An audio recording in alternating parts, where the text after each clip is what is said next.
Olá, gente, tudo bom? Graça e paz, Deus possa abençoar a graça de vocês, que Deus possa ter bondade, amor e misericórdia sobre a vida de vocês, ok? Vocês que estão no nosso canal, acompanham o nosso canal já há algum tempo, vocês sabem que o nosso canal ele é um canal diversificado, que aborda vários temas, sempre uma perspectiva reformada, certamente, até porque nós seguimos a teologia reformada, a confessional, expressa nesses padrões de Westminster. O nosso objetivo neste vídeo hoje é trazer para vocês um curso inédito no nosso canal, que é um curso sobre questões para interpretar a Bíblia. 40 questões para interpretar a Bíblia, baseado no livro do Robert Plumer, né?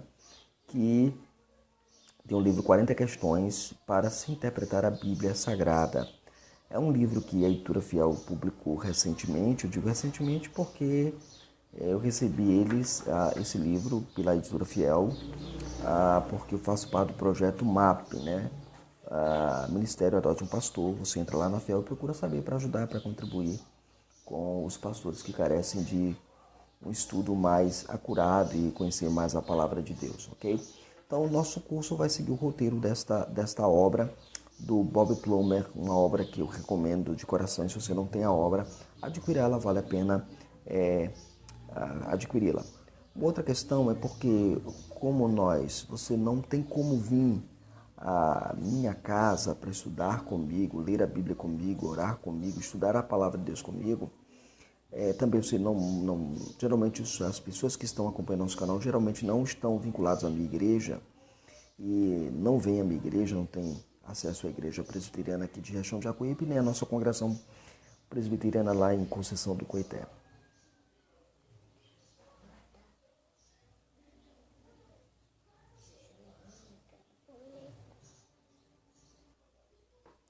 E aí, como você mora distante, então eu decidi chegar até a sua casa e trazer um pouco deste curso. Então, muito obrigado por abrir a porta da sua casa, abrir seu computador, abrir o seu tablet, o seu smartphone, o seu Android, para que possa ter acesso a esse conteúdo que por hora é gratuito para vocês.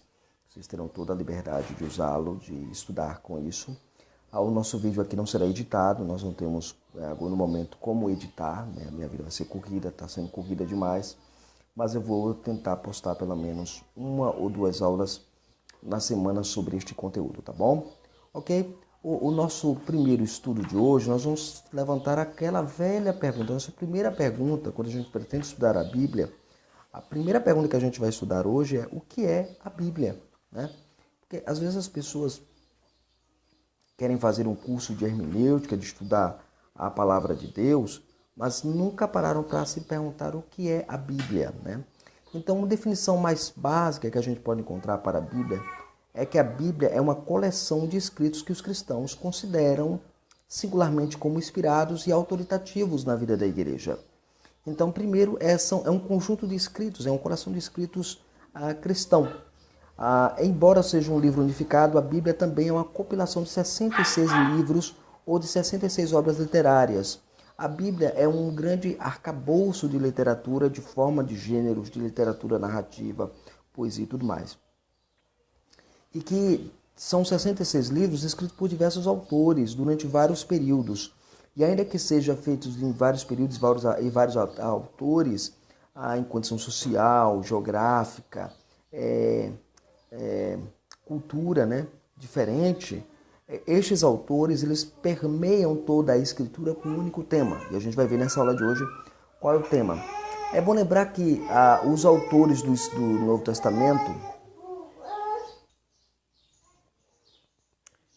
Então, quanto a esse princípio estabelecido, que a Bíblia ela é uma coleção, né, de livros inspirados pelos cristãos, que os cristãos consideram como inspirados e autoritativos, lá em 2 Timóteo, capítulo 3, verso 16, vai declarar exatamente que toda a escritura ela é inspirada por Deus. Então, os cristãos, eles olham para a Bíblia, tendo ela como suprema fonte da autoridade, e para eles a Bíblia é exatamente esse conjunto de livros inspirados, como nós temos mencionado, né? A Bíblia também ela pode ser dividida em 2 grandes blocos ou em duas grandes seções, né? A gente conhece como Antigo Testamento e Novo Testamento.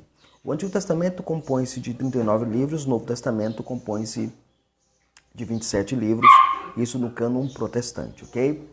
Muito bem, nesse contexto, a palavra Novo Testamento e Antigo Testamento, Novo e Antigo.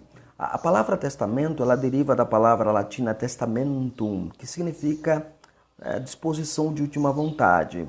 Mas o termo ele é mal traduzido porque ele não captura bem a ideia do que é de fato a Bíblia. A Bíblia é chamada de livro pactual, o livro da aliança, fala de aliança. Então, a antiga aliança nós chamamos comumente de Antigo Testamento e nova aliança nós chamamos comumente de Novo Testamento. Nessa dupla divisão, a unidade da Escritura é mantida. Tanto o Antigo Testamento é a palavra de Deus, quanto o Novo Testamento é a palavra de Deus. Então, quando você se aproxima da Bíblia, você verá exatamente a aliança.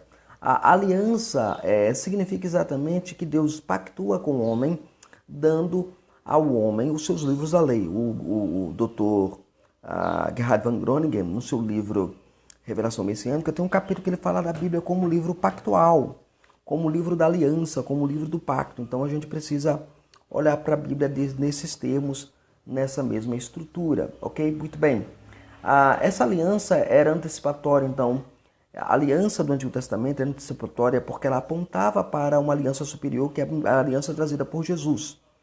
Então, quando eu olho para o Antigo Testamento, para o texto do Antigo Testamento, eu vou ver exatamente o conceito de aliança sendo presente em todo o decorrer da história. Na nova aliança que Deus faz no decurso da história, é na pessoa bendita de Cristo, através dos seus descendentes, e também a descendência perpassa do Antigo para o Novo Testamento, culminando na pessoa redentiva, que é Cristo.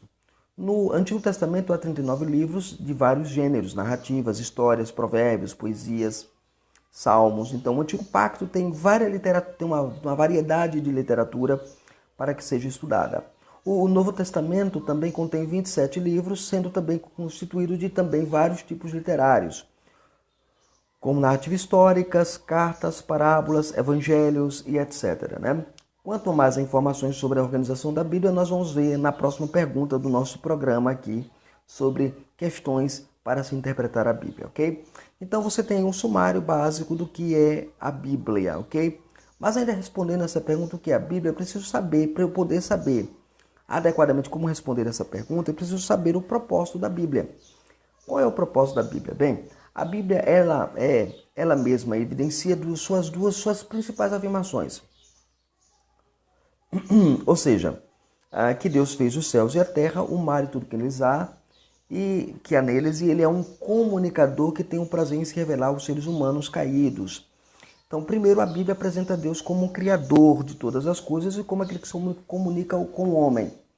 Lá em Hebreus capítulo 1, versos de 1 a 3, diz que, havendo Deus outrora falado de muitas maneiras aos pais pelos profetas, desses últimos dias nos falou através do Filho, a quem constituiu o herdeiro de todas as coisas, pelo qual também fez todo o universo.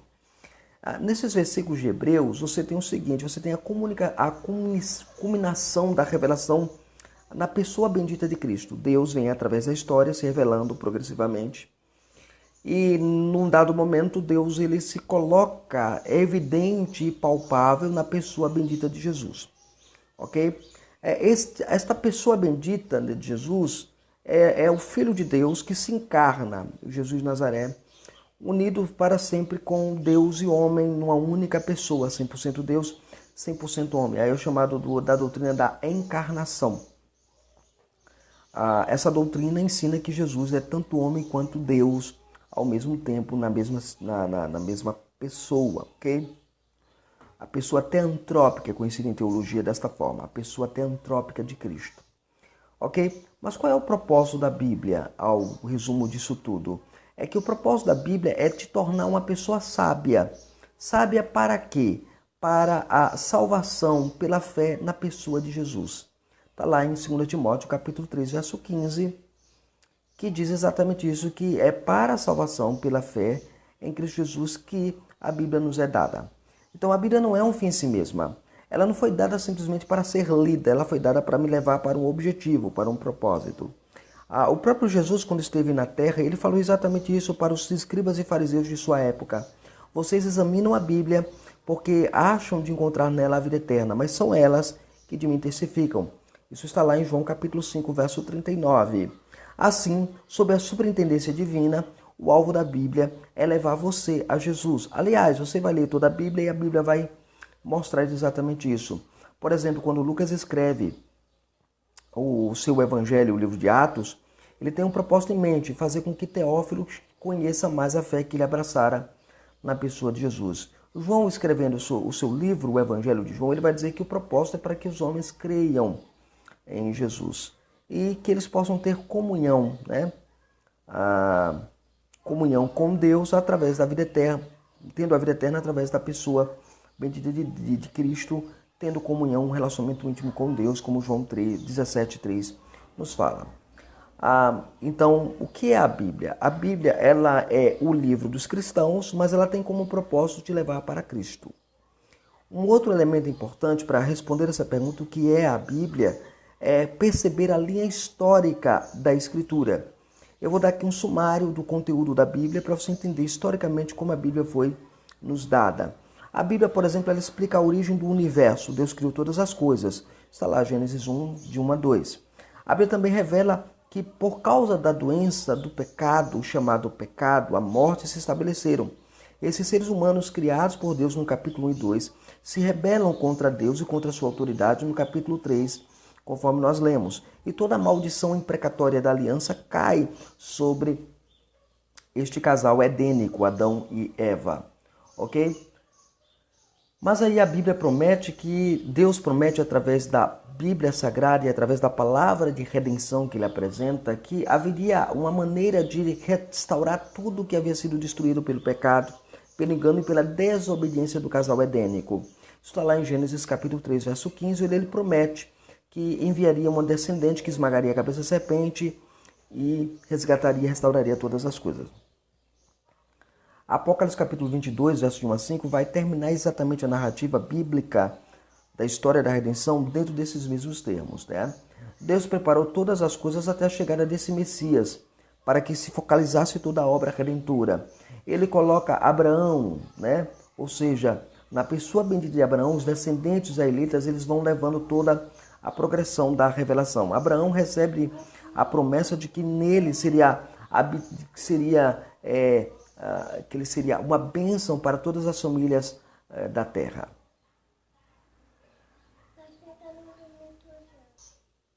Então, exatamente isso que nós aprendemos na palavra de Deus. Deus prepara tudo isso, né, como nós vemos lá em Gênesis capítulo 12, verso 1 a 3, que diz que Abraão será uma bênção para todas as nações. Isso aí é uma referência à sua descendência, né?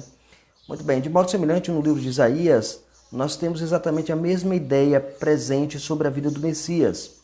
Ele vai dizer o seguinte: pouco é seres o meu servo para restaurar as tribos de Jacó, como a luz para os gentios, para seres a minha salvação até as extremidades da terra. Isaías 49, verso número 6.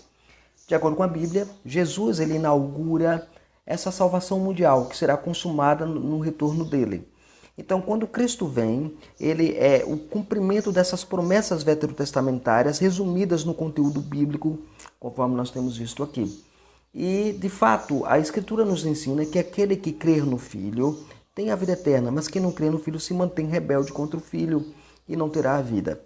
Então, o ponto fundamental é que, de Gênesis a Apocalipse, todo o conteúdo da Bíblia vai apontar para essa relação redentiva que Cristo traz ao homem pecador, ok? Muito bem, mas qual é a gente não apenas sabe o que é a Bíblia, nós não apenas sabemos qual o propósito da Bíblia, nós não apenas sabemos o conteúdo geral da Escritura, mas precisamos também saber a função que a Bíblia faz, ou com qual finalidade ela é dada, né? Na verdade, assim, a função dela.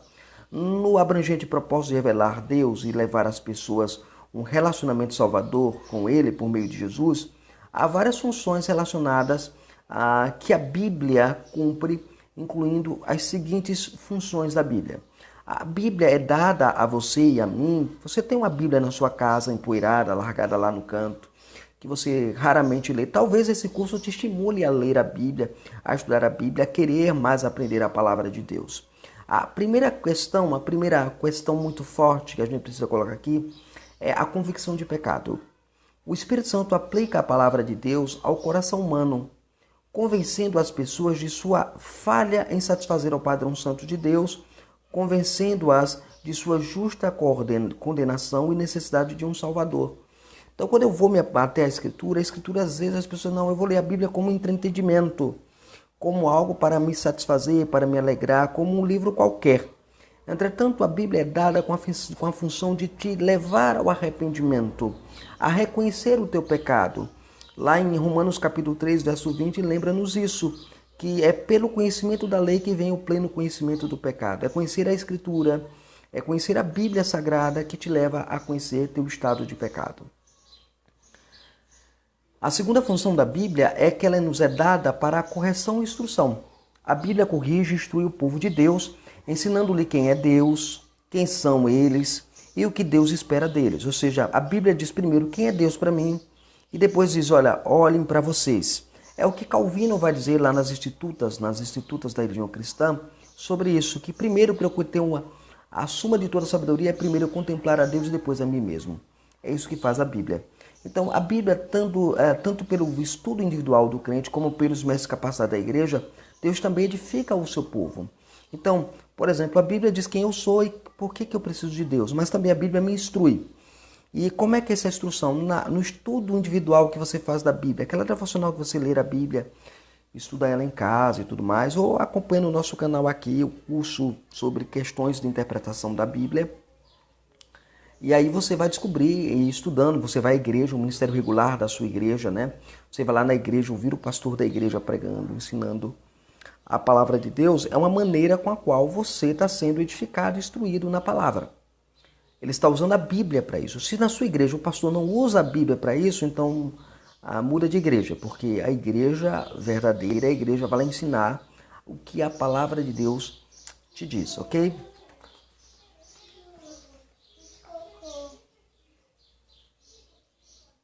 Ok? Segundo, a frutificação espiritual. À medida em que a palavra de Deus vai se tornando, se enraizando nos verdadeiros crentes, ela produz uma colheita de justiça, ela produz uma manifestação genuína de amor a Deus e de amor ao próximo. Está lá Marcos capítulo 4, de 1 a 20, e Tiago capítulo 1, de 22 a 25, vai falar exatamente disso, que quando eu recebo a palavra de Deus, eu vou ter frutos espirituais em acolher o próximo, amar o próximo, acolher a palavra de Deus, viver a palavra de Deus como um crente, abandonando tudo aquilo que é contrário à vontade do Senhor. Também a Bíblia produz perseverança. Capacitados agora pelo Espírito Santo, os crentes agora perseveram na mensagem salvadora das Escrituras e agora, por conhecerem a Bíblia, eles vão conseguir ter condições e capacidade de enfrentar toda e qualquer tribulação. Eu tenho passado ansiedade, eu tenho lutado contra a ansiedade, eu tenho lutado contra a depressão, eu tenho lutado contra uma doença, eu tenho batalhado muito na minha vida. Como é que eu enfrento essas lutas diárias? Você enfrenta essas lutas diárias a partir da leitura e do conhecimento da palavra de Deus, ok? Muito bem. Também a Escritura ela tem a função de provocar em nós alegria e deleite, alegria e prazer. Para aqueles que conhecem a Deus, a Bíblia é uma fonte de alegria e deleite interessantes e são incessantes para eles. Como o Salmo 19, versos 9 a 10 afirma, os juízos do Senhor são verdadeiros e todos são igualmente justos, são mais desejáveis do que o ouro, mais do que muito ouro depurado, e são mais doces do que o mel e destilar de favos. Quando a Bíblia fala disso, a Bíblia diz que eu preciso ter prazer na lei, prazer na palavra de Deus. O Salmo primeiro fala disso, né? Bem-aventurado o homem que não anda no caminho dos pecadores, não se assenta dos escarnecedores, não se detém no caminho dos pecadores. Antes o seu prazer está na lei do Senhor, o seu deleite está na lei de Deus. O seu deleite está em conhecer a Bíblia, em aprender mais sobre a Bíblia, aprender mais sobre a palavra de Deus. É isso que nós estamos fazendo aqui, é isso que você está fazendo, inscrito neste canal. Por falar em inscrever-se nesse canal, deixa eu lhe dizer uma coisa. Se você não gosta do nosso conteúdo, eu não estou atrás de público aqui do YouTube. Eu não quero virar youtuber. Eu quero ser simplesmente um pastor que estende o ministério além das quatro paredes. Tá bom? Então, como pastor, como ministro do Evangelho, eu uso esse canal para levar o conhecimento da palavra de Deus a você, ok? A autoridade suprema em doutrina e também em obras. Para o cristão, por exemplo, a Bíblia é a autoridade suprema no que diz respeito a todo o comportamento e toda a crença. Então, tudo o que eu devo fazer no culto, na adoração e como eu devo agir na sociedade está pautado na Escritura. Por isso que eu sou contra todo tipo de código de ética. Eu sou professor de ética, né? Na faculdade eu dou aula de ética profissional. E uma coisa importante, eu creio que não há necessidade de um código de ética para o crente, porque o crente já tem um código de ética. Qual é o código de ética seu, crente? A Bíblia Sagrada. Por que você se comporta tão mal? Por que você age tão mal? Por que você tem um pensamento mal? Por que você sonega imposto? Por que você rouba o outro? Por que você cola na prova? É porque você nunca leu a Bíblia. Quando você lê a Bíblia, você descobre que seu código de ética e seu padrão moral estão derivados das Escrituras, ok? Muito bem. Uma outra questão é a questão da doutrina. Como é que eu sei que a minha doutrina é correta? Como é que eu posso avaliar se essa doutrina é verdadeira e aquela ali é falsa? É conhecendo a Escritura, ok? Muito bem. Aí você vai ter vários textos na Escritura que vão te indicar, te mostrar exatamente isso, tá? A retidão de todas as pregações, os credos, as doutrinas, opiniões é estabelecida decisamente por esta única pergunta. Qual a pergunta? O que a Bíblia diz? Essa é a pergunta. Você está no debate, tal, papai, aí você está no debate, aí você, de repente, assim, não, vou fazer o seguinte, vamos ver o que a Bíblia diz. Quando você diz assim, o que a Bíblia diz, você diz assim, que a Bíblia é o padrão, é a norma autoritativa, é aquilo que te dá a direção, é aquilo que te dá esclarecimento, ok? Muito bem. O grande John Stott nos lembra o seguinte, que a Escritura é o cetro real pelo qual o Rei Jesus governa a sua igreja. Então a igreja vai sempre apelar para a Bíblia. Você é um biblista, você vive querendo a Bíblia, mas eu tenho que apelar para a Bíblia. E é claro que há várias questões relacionadas a isso. Há pessoas que pensam que ser biblista é a melhor solução para resolver dilemas. Foi grandes erros dessa natureza que, por exemplo, as afirmações doutrinárias de alguns grupos religiosos querem ser derivadas apenas das Escrituras e não do uso da lógica, e não do uso daquilo que a lógica e a Escritura caminham juntos, daquilo que a Confissão de Fé vai dizer, aquilo que é deduzido logicamente da Escritura.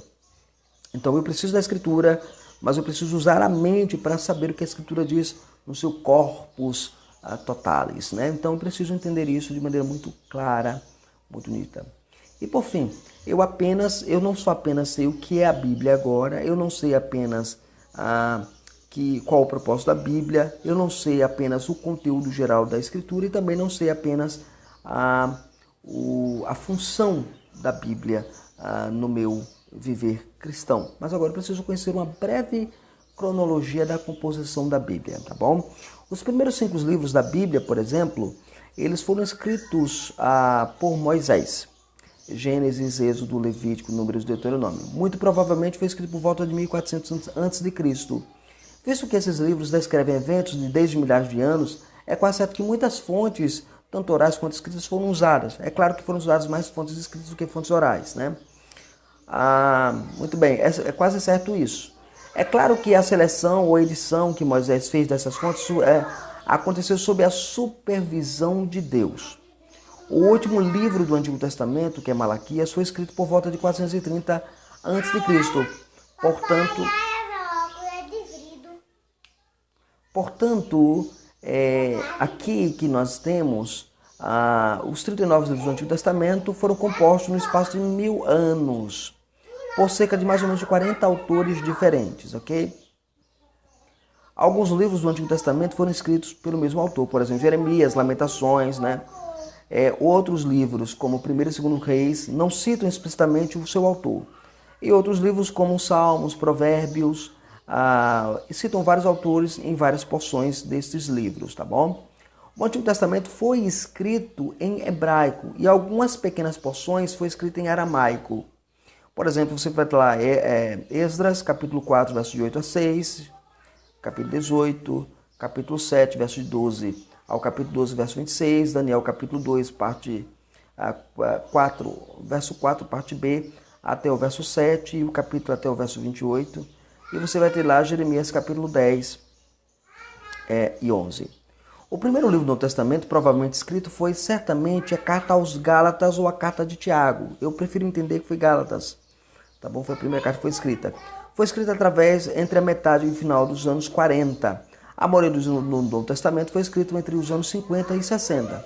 O último livro do Novo Testamento, conhecido como Apocalipse, alguns eruditos, e o Plumer coloca lá, que foi escrito no ano 90. Eu discordo, eu entendo que Apocalipse foi escrito antes de 70. Há algumas razões para isso, eu não vou comentar isso aqui agora, neste momento. O Novo Testamento foi escrito em grego, a língua comum de seus dias, embora contenha algumas palavras transliteradas tanto do aramaico quanto do latim, ok?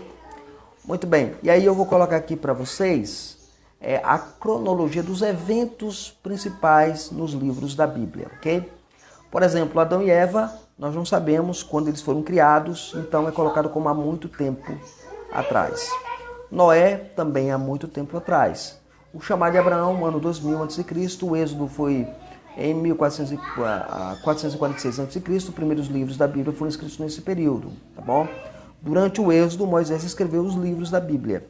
Aí Jó, Gênesis, Êxodo, sucessivamente, né? A monarquia começa em 1050 a.C., Deus escolhe a Saul. Depois o rei Davi é ungido, de 1010 a 970 a.C., depois o rei Salomão, 970 a 930. O reino dividido, que quando Israel e Judá se separam, então as 10 tribos ficam no norte e 2 tribos ficam no sul, né? O reino dividido. Aqui é onde tem a atuação dos profetas menores, né? Nesse período aqui que atua os profetas menores. O exílio assírio vai em 722 a.C., destruição de Samaria, e o exílio babilônico, que é a destruição de Jerusalém, que aí no caso é o reino do sul, é 586 a.C. O período persa, que é aquele período lá do governo Medo-Persa, é em 537 a.C., o retorno de judeus sob a liderança do reinado de Ciro, né? O segundo templo é terminado em 515 a.C., Neemias e Esdras está trabalhando nessa construção, são meados do ano 400. Malaquias, o último livro do Antigo Testamento, é escrito em 430. Aí tem um chamado período interbíblico, período intertestamentário. Eu tenho um projeto de elaborar um curso sobre o período interbíblico aqui no nosso canal. Aguardem, nós estaremos trazendo para vocês esse curso também do período interbíblico, que vai de 430 a.C. até o ano 45 depois de Cristo. Jesus nasce entre o ano 7 e o ano 4 da era cristã, ou antes de Cristo, né? E o ministério de Jesus vai dos anos 27 a 30 depois de Cristo, né? A crucificação de Cristo se dá no ano 30 depois de Cristo. E os primeiros livros do Novo Testamento é escrito em 45 depois de Cristo. E aí Apocalipse é certamente escrito ali em 69, 60, ali naquele período. Aqui o Plumer coloca 90 como o último ano. O problema de colocar em 90 é porque Apocalipse não descreve a destruição de Jerusalém e não faz menção a ela de maneira muito nítida, muito clara. Então seria absurdo ele escrever um livro e não mencionar aquele evento ocorrido, ok? Isso é importante para a gente. O Plumer deixa aqui 5 perguntas importantes. Que coisa você aprendeu sobre a Bíblia, né? Ou talvez um fato que você já sabia, mas que agora impactou você novamente. Um dos propósitos da Bíblia é levar as pessoas a um relacionamento salvífico com Jesus, com Deus por meio de Jesus. Esse propósito já se realizou na sua vida? Você sabe como? Ou seja, você já é crente? É isso que ele está perguntando. Como você avalia o seu conhecimento da Bíblia numa escala de 1 a 10? O quanto você conhece a Bíblia na escala de 1 a 10? Pense isso aí, né? Você aprendeu sobre a Bíblia? Como você aprendeu sobre a Bíblia? Ou porque você não sabe muito sobre ela, né? Então, como você aprendeu mais sobre a Bíblia? Foi num curso online? Foi na sua igreja? O seu pastor ensina com regularidade na igreja? Ou você não sabe muito sobre a Bíblia? São perguntas interessantes que o livro levanta para nós. E você tem uma pergunta geral aqui sobre a Bíblia. Qual é esta seção, né, a qual esta seção não respondeu? Você tem uma pergunta que essa seção não respondeu. Essa última pergunta aqui eu quero deixar para os seus comentários, tá? Você deixa os comentários aqui no vídeo, abaixo do vídeo, perguntando sobre alguma questão que esta aula aqui não respondeu a você, tá bom? Muito bem, que Deus possa estender graça sobre a sua vida e fica conosco nesse canal, aproveitando mais da palavra de Deus.